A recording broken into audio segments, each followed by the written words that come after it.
আসসালামু আলাইকুম সবাইকে, আশা করি সবাই ভালো আছেন। আমি নাজমুল করিম অর্ণব, পড়াশোনা করছি ইসলামিক ইউনিভার্সিটি কুষ্টিয়াতে আইন বিভাগে। আজকে আমাদের রিভিশন প্রোগ্রামে ব্যাকরণের অন্যতম একটি গুরুত্বপূর্ণ বিষয় নিয়ে আমরা আজকে আলোচনা করব, সেটি হলো বাক্যতত্ত্ব। এইচএসসিতে ব্যাকরণের অংশের মধ্যে বাক্যতত্ত্ব কিংবা শব্দতত্ত্ব বলেন কিংবা যে উচ্চারণ, বানান, শুদ্ধ প্রয়োগ, অশুদ্ধ প্রয়োগ সবগুলো রয়েছে। 6টা ব্যাকরণিক টার্মের মধ্যে বাক্যতত্ত্ব অনেক গুরুত্বপূর্ণ এবং খুবই সহজ। কেন? কারণ যে আমরা জানি যে আমরা যখন 9-10-এর যে একটি বই পড়েছিলাম না, মুনির চৌধুরীর ব্যাকরণের বইটা, সেই 9-10-এর বই দিয়েই কিন্তু আমাদের ওখানে সম্পূর্ণরূপে বাক্যতত্ত্বের যে সকল বেসিক যে আমাদের স্ট্রাকচারগুলা বা উত্তরগুলা সেগুলো কিন্তু এখানে দেওয়া রয়েছে। এবং আমরা যেহেতু আগেই পড়েছি এবং বর্তমানে আমরা অলরেডি এটা একবার হলেও পড়েছি, বাক্যতত্ত্ব কাকে বলে, কিভাবে এর বৈশিষ্ট্যগুলো, সার্থক বাক্যে কী বৈশিষ্ট্য, বা অর্থগতভাবে বাক্য কত প্রকার, কি কি, এই জিনিসগুলো আমরা জানি, কারণ আমরা কিছুদিন পরেই এইচএসসিতে বসবো, তাই না? তো বাক্যতত্ত্বের ক্ষেত্রে ইজিয়েস্ট ওয়ে হচ্ছে যে আমরা খুব সহজে এর উত্তরটা লিখতে পারবো। বাক্য কাকে বলে কিংবা বাক্যের বৈশিষ্ট্য কী, এগুলো লিখলে আমাদের নাম্বারটা পুরোপুরি আসবে।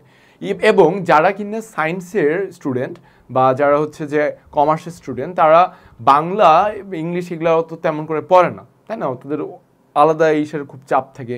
কিংবা মানবিকের তাদেরকে তো আমি অবশ্যই ফোর্স করে বলবো যে তারা যেন যথেষ্ট পরিমাণে সময় দিয়ে এই জিনিসগুলো পড়ে, কারণ তাদের ফিউচার লাগবে। তো যারা সায়েন্সের কিংবা কমার্সের, তারা কিন্তু যখন এইচএসসি পরীক্ষায় এই প্রশ্নগুলোর উত্তর দেবে, ব্যাকরণ উত্তর দেবে, তখন তাদের জন্য কিন্তু এই উত্তরগুলো দেওয়ার মাধ্যমে ইজিয়েস্ট ওয়েতে নাম্বার গেইন করা যাবে, ঠিক আছে? যেমন প্রথম জিনিসটি আমরা দেখতেছি যে বাক্য কাকে বলে, সার্থক বাক্যের গুণ বা বৈশিষ্ট্যসমূহ উদাহরণসহ লিখো। দেখেন, বিগত বছরের বোর্ডের রিপিটেশনটা লক্ষ্য করেন। দেখেন যে ময়মনসিংহ বোর্ডে কত 22 সালে আসছে, রাজশাহী বোর্ডে 22-19 আসছে, সকল বোর্ডের 18 সালে আসছে, দিনাজপুর বোর্ডে আসছে।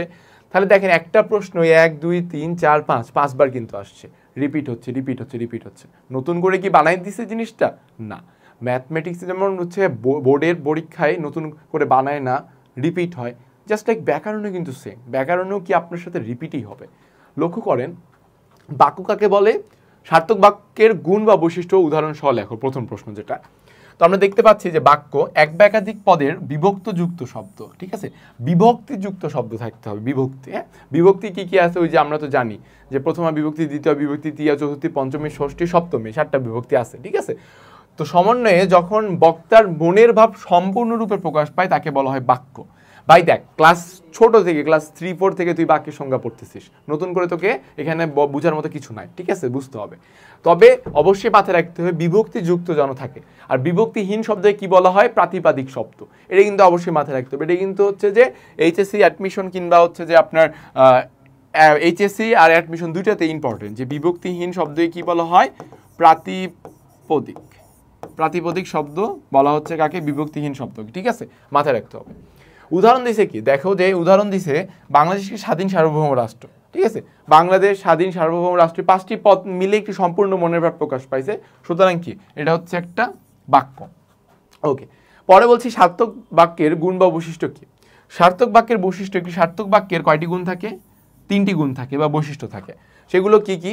1 নম্বর আকাঙ্ক্ষা, 2 নম্বরে আসক্তি, 3 নম্বরে কি? যোগ্যতা। এই যে আকাঙ্ক্ষা, আসক্তি, যোগ্যতা, এগুলো যখন আমি বলতেছি তখনই হয়তো তোমাদের সকলেরই বোঝা উচিত বা বুঝে গেছে অলরেডি যে আকাঙ্ক্ষা মানে কি? একটা বাক্য পুরোপুরি শোনার যে একটা ইচ্ছা, হ্যাঁ। আসক্তি কি? আসক্তিটা হচ্ছে যে তোমার বাক্যে যে পদক্রমটা সাজানো হয়েছে কিনা সেটা। যোগ্যতা কি? বাস্তবতার সাথে মিল আছে কিনা সেই জিনিসটা। আচ্ছা, আসো সেটা আমরা একটু বিশ্লেষণে যাই। প্রথমে আসছে আকাঙ্ক্ষা। তো বাক্যের অর্থ সম্পূর্ণভাবে বোঝার জন্য এক পদের পর অন্য পদ শোনার যে ইচ্ছা তাকে বলা হচ্ছে কি? আকাঙ্ক্ষা। যেমন উদাহরণ দিচ্ছে, যদি বলা হয় ছেলেরা ফুটবল, দেখো ছেলেরা ফুটবল, এটা বলার পরে কি একটা ইচ্ছা থাকে যায় না মনে যে ছেলেরা ফুটবল, আর তারপরে কি ভাই? তারপরে কি করছে? পুরোপুরি যদি বলি যে বক্তার মনোভাব সম্পূর্ণ বোঝা যাচ্ছে না, এখন যদি বলা ছেলেরা ফুটবল খেলছে, এই যে ছেলেরা ফুটবল খেলছে এটা যখন বলতেছি, তার মানে কি পুরোটা আমি শুনতে পাচ্ছি, পুরোটা শোনার মাধ্যমে আমার কি শোনার ইচ্ছা, আকাঙ্ক্ষাটা পূর্ণ হয়েছে, এটাই বলা হচ্ছে বাক্যের আকাঙ্ক্ষা। আর এটাই হচ্ছে সার্থক বাক্যের একটা বৈশিষ্ট্য, ঠিক আছে? পরে হচ্ছে আসক্তি। দেখেন আসক্তি জিনিসটা কি? আসক্তি জিনিসটা হচ্ছে যে অর্থকে সুসংহত করার জন্য সুশৃঙ্খল পদবিন্যাস, বাক্যের সুশৃঙ্খল পদবিন্যাসটাই হচ্ছে আসক্তি। মানে বাক্যে আপনি একটা 4-5টা পদ নিয়ে একটা বাক্য করবেন, ঠিক আছে? তো এই বাক্য পদগুলো যদি আপনি সঠিক রূপে না সাজান তাহলে কি আপনার বাক্যে কি সুসংগত হবে? হবে না। এই কারণে বলছি সুশৃঙ্খল পদবিন্যাস রাখতে হবে, ঠিক আছে? যেমন একটা উদাহরণ দেই আপনাকে, যে মুক্তিযোদ্ধারা দেশ স্বাধীন করেছেন, এখানে কি বলতেছে যে বাক্যটি একটি সম্পূর্ণ মনোভাব ব্যক্ত করেছে, ঠিক আছে? কিন্তু যদি বলা হয় যে স্বাধীন মুক্তিযোদ্ধারা দেশ করেছেন, দেখেন এখানে কি বাক্যটার অর্থ কি মানে বোঝা যাচ্ছে সঠিকভাবে? পদবিন্যাস কি সঠিক হয়েছে? যে স্বাধীন মুক্তিযোদ্ধারা দেশ করেছেন, মানে এই জিনিসটা কেমন না একটা? এই কথাটার জন্যই সুশৃঙ্খল পদবিন্যাসটা আমাদের অত্যাধিক প্রয়োজন, ঠিক আছে? সুশৃঙ্খল পদবিন্যাস যদি আমাদের না থাকে তাহলে আমাদের সঠিক রূপে কি বাক্যের অর্থটাকে আমরা বুঝতে পারবো না। এই জন্যই বলা হচ্ছে যে মুক্তিযোদ্ধারা দেশ স্বাধীন করেছে। পদবিন্যাসের বিশৃঙ্খলার কারণে বাক্যটি সম্পূর্ণ মনোভাব প্রকাশ করতে কি ব্যর্থ হয়। তাই যথার্থ অর্থ প্রকাশ করার জন্য পদগুলোকে কি ঠিক ঠিক জায়গায় সন্নিবিষ্ট করতে হবে, ঠিক আছে? পদগুলোকে যদি ঠিক ঠিক জায়গায়, যে বলছে ঠিক ঠিক জায়গায় যদি আমরা সাজাই নেই এবং পরে বাক্যটা যদি লিখি তাহলে কি বাক্যের আসক্তিপূর্ণ হবে এবং সব শেষে কি হবে, একটা সার্থক বাক্য আমরা গঠন করতে পারবো, ঠিক আছে? সার্থক বাক্য গঠন করতে পারবো। ওকে, পরেরটা দেখি যোগ্যতা। এখন যোগ্যতা মানে কি? বাক্যের কোয়ালিফিকেশন, বাক্যের অ্যাবিলিটি, এটা কি? হ্যাঁ, অনেকটাই তাই, যে বাক্য যেটি আমরা বলবো মুখ দিয়ে সেটির বাস্তবতার সাথে মিল আছে কিনা, এই যোগ্যতাটাকেই বোঝানো হয়েছে বাক্যের যোগ্যতাতে। বাক্যের অন্তর্গত পদসমূহের যে অর্থগত এবং ভাবগত যে মেলবন্ধনকে বলা হয় যোগ্যতা। অর্থগতর সাথে ভাবগত, অর্থাৎ বাস্তবতার সাথে দুটি মিলে আমার বাস্তবতার সাথে মিল আছে কিনা এই জিনিসটা আমার এখানে দেখাতে হবে, ঠিক আছে? যেমন চৈত্রের রোদে খরা হয়েছে, চৈত্রের রোদে খরা হয়, চৈত্র মাসে কি অনেক একটা কি রোদ হয় যার কারণে কি খরা হয়, এটা একটা সার্থক বাক্য। কিন্তু যদি বলা হয় যে চৈত্রের রোদে বন্যা হয়েছে, আপনি কি এটা বিশ্বাস করবেন? এটা কি বিশ্বাস করার মতো আদৌ যে চৈত্র রোদে হচ্ছে বন্যা হয়েছে? না, বিশ্বাস করার মতো না। আর যদি বলি যে বলে না বয়ফ্রেন্ডে কি বলে গার্লফ্রেন্ডকে, তোমার জন্য আমি আকাশের চারটাকে ভাঙে নিয়ে আসবো, নামাই নিয়ে আসবো, তার আগে ভাঙে নিয়ে আসবো, এগুলা কি? এগুলা হচ্ছে হুদাই, ভোকাস থিং। এই ভোকাস থিং ওলা হচ্ছে করা যাবে না। বাক্যের যোগ্যতা সঠিক রূপে দেখাইতে হবে যে না, there is some reality behind this. Okay, reality দেখাইতে হবে, উইদাউট রিয়ালিটি হবে না, ভোকাস হয়ে যাবে পরে। তাহলে বাক্যটি ভাব প্রকাশের যোগ্যতা হারাবে যদি আমি উল্টাপাল্টা বাক্য বলি। কারণ কি, চৈত্রের রোদে খরা হতে পারে, বন্যা কি হয়? বন্যা হয় না। এই কারণে বাক্যকে সার্থক করার জন্য যোগ্যতা হচ্ছে একটা ইম্পর্টেন্ট এলিমেন্ট। ওকে, পরে দেখি বাক্য কাকে বলে। গঠন অনুসারে বাক্য কত প্রকার ও কি কি, উদাহরণ আলোচনা করো। ভাই just look at this record. কতগুলো বোর্ডে আসছে, কতগুলো বোর্ডে আসছে, just look at this record. যদি আমি গুনি কতগুলো আসছে দেখি, 1 2 3 4 5 6 7 8 9 10 11 12 13 14। ভাবা যায় এই প্রশ্নটা 14 বার আসছে বোর্ডে, 14 বার আসছে, 14 বার। তোমার নেক্সট পরীক্ষায় যে 15তম হবে না সিওরিটি কি? হ্যাঁ, হতেই তো পারে, তাই না? এই জন্যই বরাবর রিভিশন প্রোগ্রামে আমরা বোর্ড কোশ্চেনগুলোকে বেশি ফোকাস করি, whether it's Bangla or English or other subject, doesn't matter. The main thing is that মূল ফোকাস যায় কোথায়? আপনার বোর্ড কোশ্চেনে। জাস্ট ইম্যাজিন এই 14 বার আসছে এই প্রশ্নটা, ঠিক আছে? 14 বার। তো তুমি কি চাবা না কেন তুমি ভালো করতে? ভাই সবাই তো চায়, পাগলও তো তার নিজের ভালো চায় বলা হয়, তাই না? তো তুমি কেন চাবা না তোমার ব্যাকরণে হালকা প্রিপারেশনের মাধ্যমে ফাঁক করে বের করা, যাদের প্রিপারেশন নাই? আর যারা ভালো স্টুডেন্ট, যারা পড়ছে, তারা জানোই অলরেডি যে ভাইয়া তো বলছে, ভাইয়া কি বলছে, ভাইয়ার আগে আমি জানি, এরকম একটা পার্ট নিতে পারো তোমরা। নাও, সমস্যা নাই, কিন্তু ভালো করতে হবে। হ্যাঁ, ক্লাসগুলো মনোযোগ দিয়ে করো। আচ্ছা, দেখো এখানে কি বলছে, বাক্য কাকে বলে? সেম জিনিস ভাই, বিভক্তিত শব্দ সমন্বয়ে মনোভাব সম্পূর্ণরূপে প্রকাশ করতে হবে, তাকে বলা হচ্ছে বাক্য। গঠন অনুসারে বাক্য কত প্রকার, কি কি? দেখো যে গঠন অনুসারে বাক্যর প্রকারভেদ 3 প্রকারের: সরল, জটিল এবং যোগী। Simple, complex, compound. ইংলিশে পড়িসনি ভাই তোরা সিম্পল, কমপ্লেক্স, কম্পাউন্ড? ওই জিনিসটাই কিন্তু বাংলায় কইছি, স্ট্রাকচার অনুযায়ী, গঠন অনুযায়ী সেম জিনিস। হ্যাঁ, ওকে। দেখো যে সরল বাক্য শুরুতে কি বলছে, যে বাক্যে একটি মাত্র কর্তা থাকে, মানে উদ্দেশ্য থাকবে একটি মাত্র, এবং একটি মাত্র কি সমাপিকা ক্রিয়া, বিধেয় থাকে, তাকে বলা হয় সরল বাক্য। আচ্ছা, বাই দ্য ওয়ে, সমাপিকা ক্রিয়া কেউ যদি না বুঝে বলে দিই। সমাপিকা ক্রিয়া মানে কি? যেই ক্রিয়া হচ্ছে বাক্যের কি সমাপ্ত ঘটায়, যে ক্রিয়া বাক্যের পূর্ণ সমাপ্তি ঘটায়, ঠিক আছে? পূর্ণ সমাপ্তি ঘটাবে, তাকেই বলা হচ্ছে কি?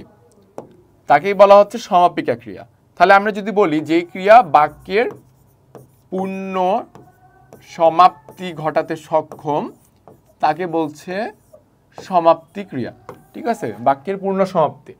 যেমন দেখেন যে এখানে ছেলেটি উদ্দেশ্য এবং দৌড়াচ্ছে হচ্ছে কি বিধেয়, যেমন ছেলেটি দৌড়াচ্ছে, দৌড়াক সমাপিকা ক্রিয়া হয়েছে। ওকে, পরবর্তী জটিল বাক্য কমপ্লেক্স। যে বাক্যে একটি প্রধান খণ্ডবাক্যের সঙ্গে একটি মেইন বাক্য থাকবে, এক বা একাধিক আশ্রিত খণ্ডবাক্য পরস্পর সাপেক্ষভাবে যুক্ত থাকে, তাকে মিশ্র বা জটিল বাক্য বলা হচ্ছে। এখানে বলছে কি যে একটা মেইন প্রিন্সিপাল ক্লজ, যেটাকে আমরা ইংলিশে পড়লে আমরা সুবিধা মনে করি। অনেকে আমাকে বলছে, অনেক স্টুডেন্ট আমার, যে ভাইয়া আমি না বাংলা ব্যাকরণের চেয়ে ইংলিশ গ্রামারটাকে বেশি পছন্দ করি। কেন জিজ্ঞাসা করলাম, বলছে যে ভাইয়া বাংলার ব্যাকরণ শব্দগুলো কেমন কঠিন কঠিন লাগে, মাথায় ঢুকে প্রবলেম হয়, বাট ইংলিশেরটা যখন পড়ি না খুব সহজে ঢুকে যায়। তখন তাকে বললাম যে আচ্ছা ঠিক আছে, তুমি ইংলিশটা যদি ভালো মতো আয়ত্ত বা রপ্ত করতে পারো নিজের মধ্যে, তাহলে তুমি যখন ইংলিশটা পড়বা গ্রামারগুলা, তো যখন হচ্ছে তারপরে যখন বাংলাটা পড়বা, তখন তুমি বাংলাটার ওইটা ট্রান্সলেট করে নাও না। কারণ কি, বাংলা আর ইংলিশ গ্রামার একটু হালকা মিল আছে ভালোই কিন্তু, হ্যাঁ।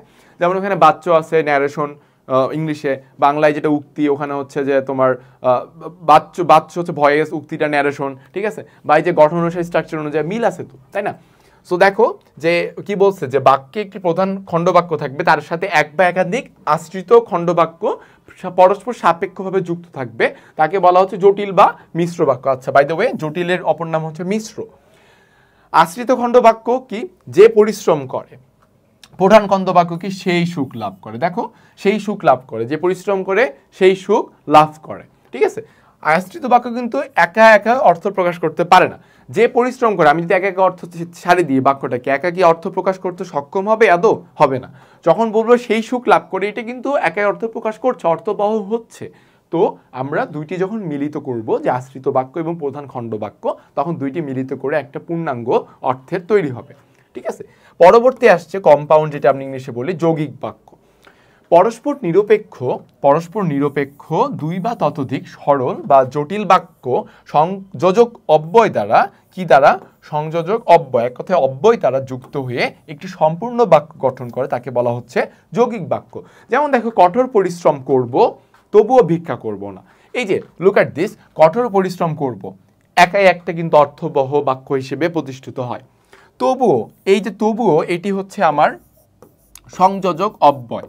এটি হচ্ছে কি, আমার সংযোজক অব্যয়, মানে এক কথায় অব্যয়। ভিক্ষা করব না, ভিক্ষা করব না, এটাও কিন্তু একটা স্বাধীন বাক্য হিসেবে আমার প্রকাশিত হতে পারে। দুইটা আমার কি বলেছে, দুইটা হয় সরল না হয় জটিল, হয় সরল না হয় জটিল বাক্যকে আমি দুইটা সংযোজক অব্যয় দ্বারা আমি অ্যাড করলাম, সেটাই হচ্ছে যৌগিক বাক্য, ঠিক আছে। আচ্ছা, তাহলে গঠন রীতি অনুসারে আমরা বাক্যের তিনটা এলিমেন্ট পাইলাম, সরল বাক্য, জটিল বাক্য, আর একটি হলো কি যৌগিক বাক্য, ঠিক আছে। পরবর্তীতে অর্থ অনুসারে বাক্য কত প্রকার এবং কি কি উদাহরণ সহ বুঝিয়ে দাও। অর্থ অনুসারে, এখন দেখো যে অর্থ অনুসারে প্রকারভেদ, বাক্যকে 7 ভাগে ভাগ করা হচ্ছে। কত ভাগে? 7 ভাগে। সেগুলো কি কি? নির্দেশমূলক বা নির্দেশাত্মক, জিজ্ঞাসাত্মক বা প্রশ্নবোধক, অনুজ্ঞাসূচক বা আদেশবাচক, ইচ্ছা প্রকাশক কিংবা প্রার্থনা সূচক। 5 নম্বর, কার্যকারণাত্মক কিংবা অপেক্ষা সূচক, সংশয়বাচক কিংবা সন্দেহ সূচক, লাস্ট আবেগ সূচক কিংবা উচ্ছ্বাসাত্মক, ঠিক আছে।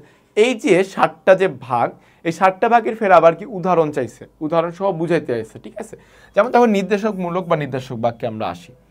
এই শ্রেণীর বাক্যে সাধারণভাবে কোনো কিছুর বিবৃতি বা বর্ণনা নির্দেশিত হয়, কোনো কিছুর কি বিবৃতি বা বর্ণনা নির্দেশিত হয়। এবং নির্দেশাত্মক বাক্য আবার দ্বিবিধ, যেমন অস্তিবাচক। দ্বিবিধ মানে 2 রকমের, একটা অ্যাসার্টিভ একটা নেগেটিভ, আমরা কিন্তু ইংলিশে পড়ছি। অস্তিবাচক হ্যাঁ বোধক, কোনো কিছুর অস্তিত্ব নির্দেশ করতে অস্তিবাচক বাক্য ব্যবহৃত হয়। যেমন সুবর্ণ একজন মেধাবী ছাত্র, ঠিক আছে। তসলিমা পরীক্ষায় প্রথম হয়েছে, অ্যাসার্টিভ পজিটিভ বাক্য। নেতিবাচক বা নেগেটিভ গুণগুলো, যে কোনো কিছু অস্বীকার করতে নেতিবাচক, যে মিথ্যাবাদীকে কেউ বিশ্বাস করে না, ওখানে বসার জায়গা নেই। এই যে নির্দেশাত্মক বাক্য, তাহলে কয় প্রকার পাচ্ছি আমরা? 2 প্রকার, অস্তিবাচক, সেকেন্ডটা পেলাম কি আমরা? নেতিবাচক, ঠিক আছে। অলরাইট, পরবর্তীতে জিজ্ঞাসাত্মক বা প্রশ্নবাচক, ইন্টারোগেটিভ, যে শ্রেণীর বাক্যে প্রশ্ন বা জিজ্ঞাসা করা হয়, ট্রেন কি ছেড়েছে, তুমি কি করছো? এই যে প্রশ্নবাচক চিহ্ন, প্রশ্নাত্মবাচক হচ্ছে যে একটা বাক্য উদাহরণ। অনুজ্ঞাসূচক বা আদেশবাচক, এই শ্রেণীর বাক্যে আদেশ, উপদেশ, নিষেধ, অনুরোধ ইত্যাদি বোঝায়। সেগুলো কি আপনি অনুগ্রহ করে সব খুলে বলুন, কখনো মিথ্যা বলো না। দেখো আপনি অনুগ্রহ করে সব খুলে বলুন, এটা হচ্ছে কি অনুরোধ। কখনো মিথ্যা বলো না, এটা হচ্ছে এক প্রকারের উপদেশ কিংবা আদেশ। এখানে উপদেশটাই বেশি অ্যাপ্রোপ্রিয়েট হিসেবে কাজ করবে, ঠিক আছে। এই উপদেশ আর আদেশে কিন্তু হচ্ছে কি জিলাপির প্যাচ হয়ে যায় যে আসলে কোনটা আদেশ কোনটা উপদেশ। তো দেখবা যে বাক্য পড়ার পরে কিন্তু একটা সেন্স ক্রিয়েট করে মেনলি যে আসলে আদেশ কি। আদেশ কি হচ্ছে যে কাউকে মানে তার অধীনে যারা থাকে তাদেরকে দিতে পারে, বা উপদেশ কি বড়রা সাধারণত ছোটদের দিয়ে থাকে, হ্যাঁ, আদর মায়ের মমতার মাধ্যমে। তারপরে কি ইচ্ছা প্রকাশক বা প্রার্থনা সূচক। এই শ্রেণীর বাক্যে বক্তার কোনো কিছুর জন্য প্রার্থনা করা বোঝায়, কোনো কিছুর জন্য। শুভ অশুভ ইচ্ছা বোঝাতো এই শ্রেণীর বাক্য গঠিত হয়। যেমন সবার মঙ্গল হোক, শুভ কামনা চাইছে। যদি প্রথম হতে পারতাম, কোনো কিছু চাওয়াকে বুঝাইছে, তাহলে কি ইচ্ছা প্রকাশক কিংবা প্রার্থনা সূচক। পরবর্তীতে কার্যকারণার্থক বা অপেক্ষা সূচক।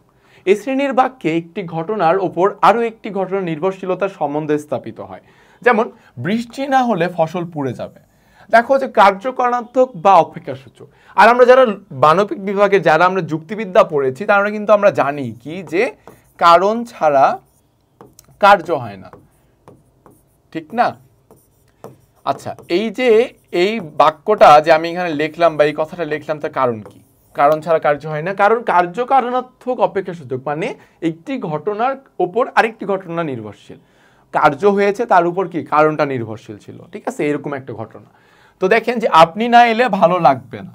তো ভালো লাগার কারণ কি? আপনি যদি আসেন, সে যদি আসে তাহলে তার ভালো লাগবে। তারপর কি সংশয়বাচক বা সন্দেহ সূচক। এই শ্রেণীর বাক্যে বক্তার মনের সংশয় বা সন্দেহ প্রকাশ পায়। বক্তার মনের যে একটা ভয় আছে বা একটা সন্দেহ আছে সেটা প্রকাশ পায়। যেমন কি যে আমার মনে হয় না সে আসবে, আছে কোথাও এইখানে। এই যে একটা সংশয়, একটা সন্দেহজনকভাবে কথাটা বললো যে আমার মনে হয় না সে আসবে, ঠিক আছে, সন্দেহ জাগতেছে, আজ বোধহয় বৃষ্টি হবে, একটা সন্দেহ, ঠিক আছে, ওকে। তারপর আবেগ সূচক বা উচ্ছ্বাসাত্মক। এই শ্রেণীর বাক্যে আনন্দ, শোক, উৎসাহ, ঘৃণা, বিস্ময়, কাতরতা, ভয় প্রভৃতি প্রকাশ পায়। যেমন বা কি সুন্দর পাহাড়, হায় হায় কি সর্বনাশ ঘটলো, ছি তুমি এই কাজ করতে পারলে। এই যে কথাগুলো, কোনোটাতে আনন্দ পাইছে প্রকাশ, কোনোটাতে শোক, কোনোটাতে ঘৃণা, উচ্ছ্বাস, হ্যাঁ, উৎসাহ, বিস্ময় এগুলো প্রকাশ পাইছে, ওকে। তাহলে আমাদের এই সেগমেন্টে বা এই এলিমেন্টটাতে আমরা দেখতেছি যে বাক্যতত্ত্বে অনেক গুরুত্বপূর্ণ হিসেবে কাজ করতেছে কিগুলো, সেগুলো হচ্ছে লাস্ট ইয়ার, আমি যদি বলি সেগুলো কি লাস্ট ইয়ার বোর্ড কোশ্চেন, আমি কিন্তু আবারও মার্ক করে দিচ্ছি, হ্যাঁ, যে last year board question is very much important for the ব্যাকরণ ইন এইচএসসি, হ্যাঁ, এইচএসসির জন্য খুবই খুবই ইম্পর্টেন্ট। কারণ আমরা দেখলাম একটা প্রশ্ন 14 বার আসছে, ক্যান ইউ ইম্যাজিন দ্যাট? 14 বার আসছে, 15 বার যে আসবে না তার চান্সেস কি? অবশ্যই আসতে পারে, তাই না? তো এই যে জিনিসগুলো আসবে না তার চান্সেস কিন্তু জিরো। আসবে, অবশ্যই আসবে, আমি বলছি আসবে। সো এই যে বোর্ড কোশ্চেনগুলো আমি পড়ালাম এখানে বিগত বছরের, এগুলো মনোযোগ দিয়ে আমরা সবাই চেষ্টা করবো করার, তাহলে ক্লাসটি সুন্দর করে আমরা করতে পারবো এবং ক্লাস সুন্দর করে করলে একটা পরীক্ষা আমরা ভালো মতো নিজেকে উপহার দিতে পারবো, ঠিক আছে। আশা করি সবাই ভালো মতো বুঝছো ক্লাসটা। ধন্যবাদ।